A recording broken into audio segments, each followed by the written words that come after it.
Hello and welcome to this piano Pandemictivities video where we're making our way through Rachmaninoff B minor Prelude, Opus 32, number 10. And we're in the middle of the cadenza. And what we got here is this beautiful unmeasured thing in baby-sized notes. As mentioned previously, this moment here, this F sharp, is important because it's the idea of the ninth. And there's another one up there. Okay, now I notice he says piano and he doesn't mark this. He marks the D here and then he marks that F sharp. He marks all these Ds. These are kind of these ringing bell tones. I do bring out each of these F sharps, bottom and top, just because I love the sound.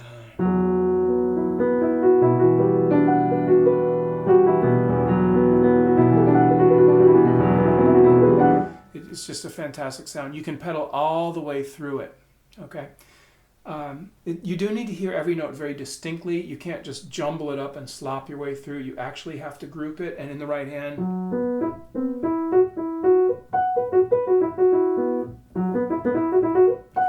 the way I do this, group of three.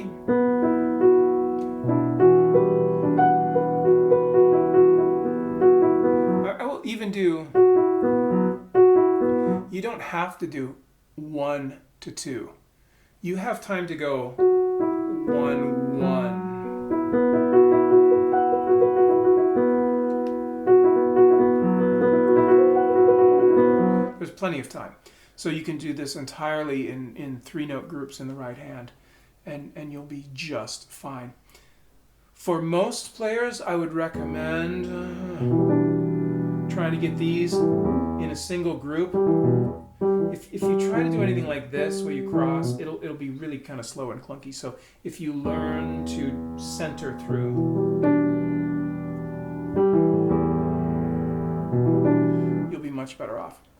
Now, this part gets a little bit inconvenient because some of the transitions between the hands are nasty. So I don't actually play it that way. I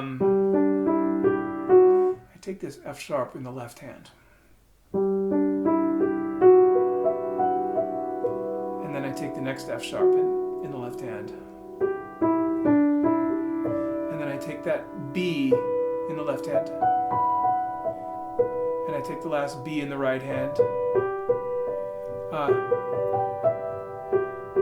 And then I do this whole G major arpeggio plus the E in the left hand.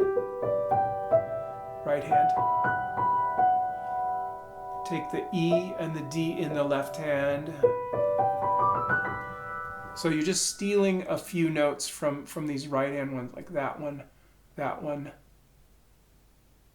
those two, that one, those two, that one, those two, and put them in the left hand, and actually you'll be fine. I do usually pedal this entire thing all the way through.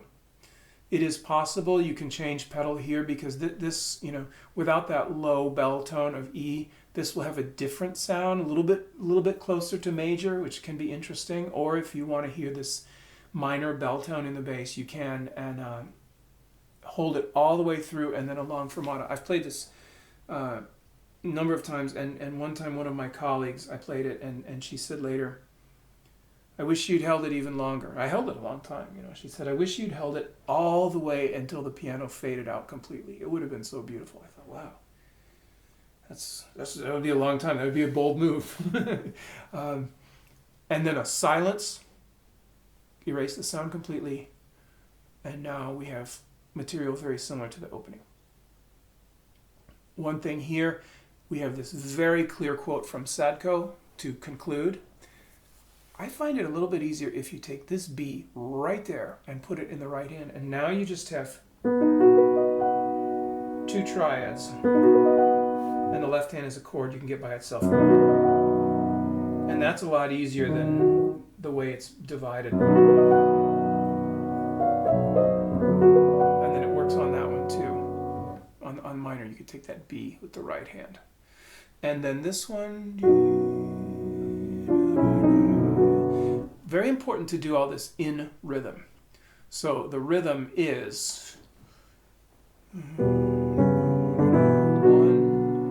2, 3, 4, and 1, 2, 3, 4, and 1, 2, 3, 4, and 1, 2, 3, 4. All right? It's not whenever the heck you feel like it. It's when Mr. Rachmaninoff says, because I just assume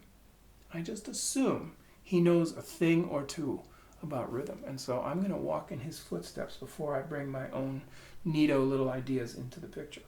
So that is what I have to say about this piece in as quickly as I can say it. I hope that you practice this and that you enjoy it. Its richness, its history, its connection with art and human experience, and of course this glorious sound. Thank you, Mr. Rachmaninoff, for the wonderful music you left us. I hope you all enjoyed that. Be well. Take care. Ciao.